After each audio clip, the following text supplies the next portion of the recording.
Hi everyone. We have learned the basic concept of the oxygen dissociation curve in the previous video. So in this video, we will look into the application of this concept in the dissociation curve of different types of globins. There are three types of globin that are commonly compared: the adult hemoglobin, fetal hemoglobin, and also the myoglobin. So how do we analyze and compare their dissociation curve, and how to link this to the importance and function of these globins? Firstly, we will compare the adult hemoglobin and also the fetal hemoglobin. The hemoglobin of the fetus has a slightly different molecular composition to the adult hemoglobin. Hence, that is why it has a higher affinity for the oxygen, and the whole dissociation curve is shifted to the left. So you can see here, adult hemoglobin is having the dissociation curve in this purple color, while the fetal hemoglobin dissociation curve would be shifted to the left. In the placenta, where the mother blood and fetus blood exchange for gases, the partial pressure of the oxygen is around 20 to 30 mmHg, which is around here.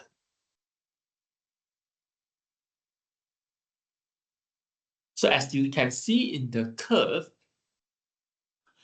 under the same partial pressure of the oxygen, the adult hemoglobin will have lower level of the saturation, which is around 40% of the saturation. While for fetal hemoglobin, they are achieving 65% of the saturation here. So the fetal hemoglobin is actually having much higher saturation compared to the adult hemoglobin at the same partial pressure of the oxygen. And this indicates that the fetal hemoglobin is having much higher affinity for the oxygen compared to the adult hemoglobin. So this means that the fetal hemoglobin is taking up the oxygen, while the adult hemoglobin is actually releasing the oxygen at the same partial pressure of the oxygen at the same time. So this is important because it allows the fetal hemoglobin to load the oxygen when the adult hemoglobin is unloading it. Only then the fetus red blood cell can take the oxygen from the mother red blood cell. Next, we will compare the adult hemoglobin with the myoglobin. Myoglobin has a much higher affinity for the oxygen compared to adult hemoglobin, and even compared to the fetal hemoglobin as well. This myoglobin will become saturated at very low oxygen level. As you can see in the curve, the myoglobin is able to achieve almost 100% of the saturation at around 50%, at around 50 mmHg of the partial pressure of oxygen. In the muscle, the partial pressure of the oxygen is always low, so around at the 20 mmHg as well for the peripheral tissue. So at this partial pressure of the oxygen, we can see that the adult hemoglobin is achieving only 40% of saturation, while myoglobin is achieving around 95% of the saturation.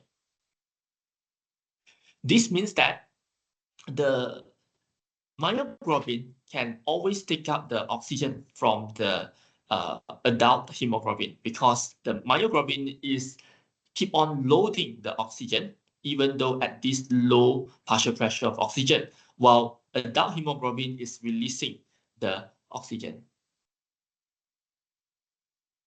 So this is important because it allows the muscle to get the oxygen supply from the blood. Besides that, this very high affinity to the oxygen will enable the myoglobin to hold onto its oxygen supply until the oxygen level in the muscle are very, very low. For example, maybe when you are doing the intense physical activities, this will cause the partial pressure of the oxygen in the muscle to be very, very low. Then only then the myoglobin will release their oxygen. The delayed release of the oxygen will help to slow the onset of the anaerobic respiration and the lactic acid formation during the exercise. So that's why it is important. It's another important characteristic of this myoglobin.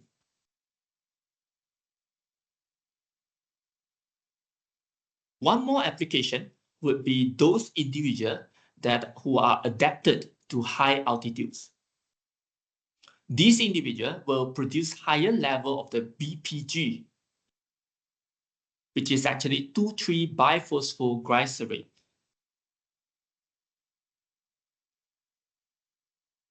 Two-three biphosphogyserate.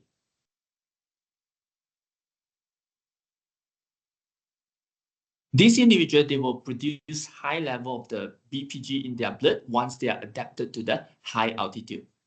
Normal people will have around like 5 millimole per liter of the BPG in their blood, while the individual adapted to the high altitude will have around 8 millimole per liter of the BPG in their blood.